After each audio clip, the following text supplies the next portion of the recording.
It's movie time with John DeSando and his friends online. So everything is gonna be just fine. From the top down to the bottom. He's gonna let you know if you should stay home or if you should go. Might even yell if it's a spectacle. From San Francisco to Long Island. 'Cause nothing's better than a motion video. It's Movie Time is produced and hosted by John DeSando. Listen to broadcast shows Fridays at 4:01 and 8:01 p.m.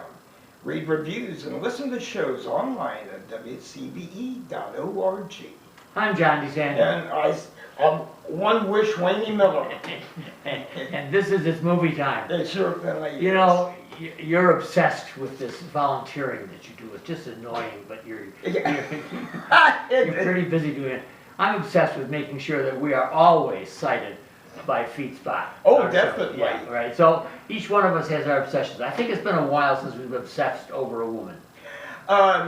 Yeah, you know, maybe that's both a blessing and a curse, you know, as we get older. Yeah. But we do like our winsome brunettes. And we do like them, but the difference between the verb like and obsess. There's, a bit of a difference. So there's a new horror movie out Yes. called Obsession. It's Yes. actually getting a lot of good play. John, it was made for less than $1 million, and last I heard it's made like 150 to 160 million. Talk about a return on investment. Holy moly. I know. So how do you make a horror film out of something called Obsession? Well, there's been a number of them. I'm sure we'll talk about certain things. And I kind of look at it because the more that I kind of researched for this review, that obsession versus possession. And I'll say more about that because of some recent possession movies that we've seen too. But here we've got a young guy. It's a generational type of movie that the Gen Zers or whatever they are now, generational. You know what I'm talking about. They've got all these like letters like X and Z and Y and all these generations, and of course we're happy to be baby boomers. But here, it really is about these 4 young people in their 20s who work at a music shop, and once a week, and I can identify with this, they would go to a trivia night and everything. But the one young guy whose first name's Baron, but everybody calls him Bear, is obsessed with one of his best friends, this woman from his childhood, that he's known her since childhood, and they've been good buddies, and he's just really in love with her. Nikki. And I could identify with that. And I gotta say it right up front. I fell in love with this woman. She is a superb actress. Inde Navarrete. Yes. Yeah. And intelligent, cute, and very winsome, actually. Yeah. And so, but he's going to buy her a gift and decides to get her a gay gift, a novelty called One Wish Willow. That's that you get one wish and then you break the stick. And so he decides, you know what, he takes her home one night to tell you that he can't summon up the nerve to say that he wants to take their relationship to a higher, more romantic level. And she leaves his car, and he just is kind of like just sweating away because he lost a chance, he felt, you know, to kind of tell her how much he really is in love with her, and he makes this wish. And all of a sudden, she comes back out and just stands by the door, you know, of his car. And oh boy. And I tell you, at first, it seemed like maybe the movie was planned more for laughs and kind of slow going, but boy, when it heats up the horror level, it brings up the old Aesop phrase of, be careful what you wish for. Sure. You just may get it. Yeah. So it's a wish come true that shouldn't have come true, and it plagues him. And I think it's a manifestation of the dangers of obsession. That Yes. you lose your good common sense about it. Exactly. And this is what a horror film can do. It can bring that out Oh, because everything that's happening in any horror film is happening from the inside out. yes. You know, it's from him because he refuses to go the traditional route of being in love Yes. and doing all the things that we have to go through to show our love and finally Yeah. to gain our love. And this is a quick solution, which is not good any way Oh, you look God. at it. It really, I could identify with this guy. At first, I found him rather annoying, but I put myself in his place because I've been in that place before, that he's afraid of to tell her what his true feelings are for her because he doesn't want to ruin a friendship. And I could definitely, because I've had several Oh, in yeah, my life yeah. like that I was afraid, oh God, I really don't want to pursue this because they really just think that we're what they call the friend zone.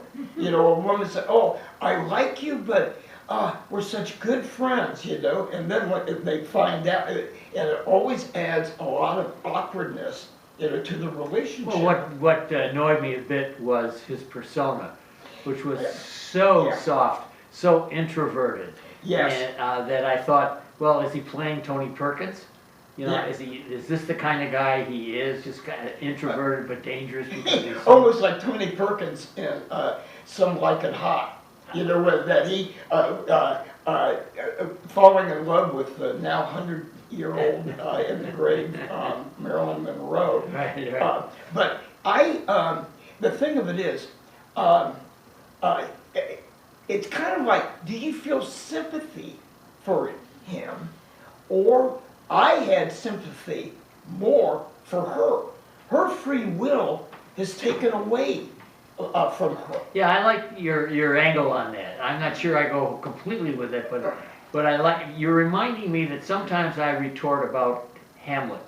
If Hamlet's crazy, there's no tragedy, Yes. Yeah, You're absolutely right. Yeah.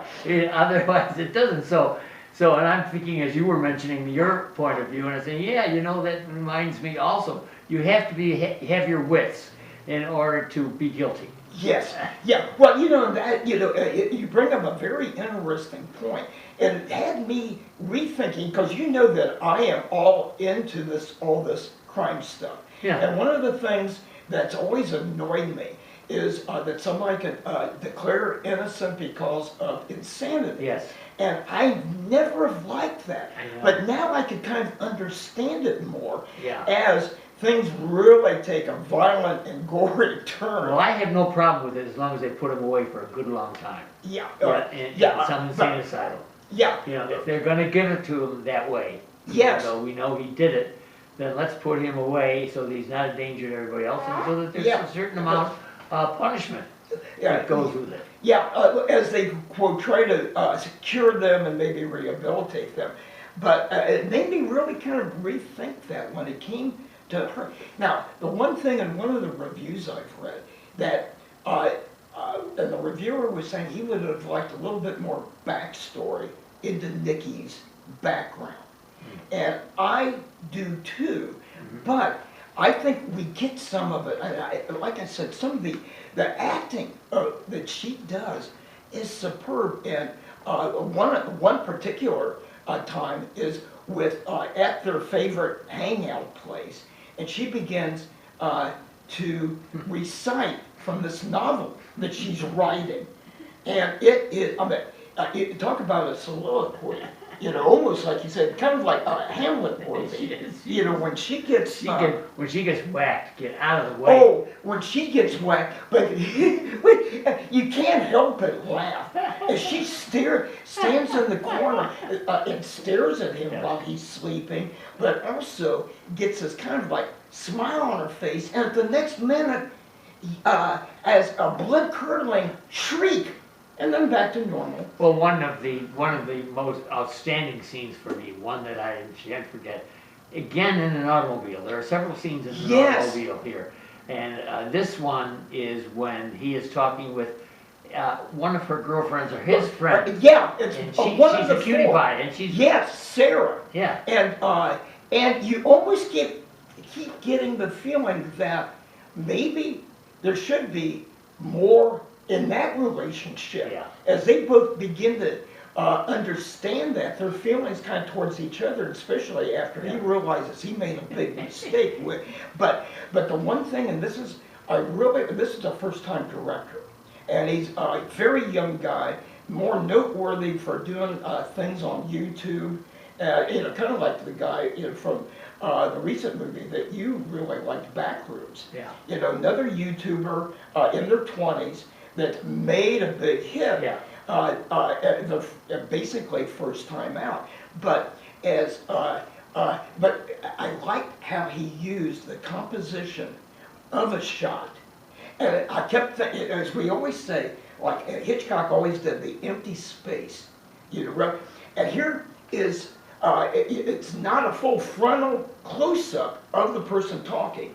They're off to the side, their face, their head, but a lot, and I sat there, John, I was covering my eyes in the theater because I knew something was going to happen. Well, it had for me. My God! It had for me that vacant, shining feel. Yeah. Yeah, with all the rooms and the places lacking people. Yes. And with the space that you're talking about. Yes. Anything could happen. Anything could come Oh, out there. we can, and this, another thing that he does, and that it was confirmed for me in several reviews I read, he really master building tension and suspense by not cutting a shot too soon. We always talk about the content curve. Too soon it's confusing, too long that it really is uneasy. And he had, it went on, and particularly when, not to give a lot away, but one of the car windows breaks, and well, poor Sarah. And I tell you, I never, and one of the reviewers said, oh my God, it was over 20 times the poor Sarah is bashed against the steering and what I love is that he doesn't do anything. No, but he's shot. And then there's an extreme close-up of his battered face. You're right, we are giving away too much. Yes, All right, Wayne Miller, the movie is Obsession. Yes. What do you suggest for our audience? This is one that I'm going to suggest to certain people, like my niece Beth, who loves horror movies, because, but also there is a sense of humor about this. But the one thing that I really like, I don't want to give it away, I like the ending. It kind of like confirms some of my suspicion about poor Nikki. But, and one last thing too, talking about a favorite scene, is when he leaves for work and she's standing there with a smile on his face, and the shot goes on and on and on until it pans down, and she urinates. And when he gets home from work, she's in the same place, but very grubby because, anyhow, I recommend it. It's movie time with John DeSando and his friends online. So everything is gonna be just fine. From the top down to the bottom, he's gonna let you know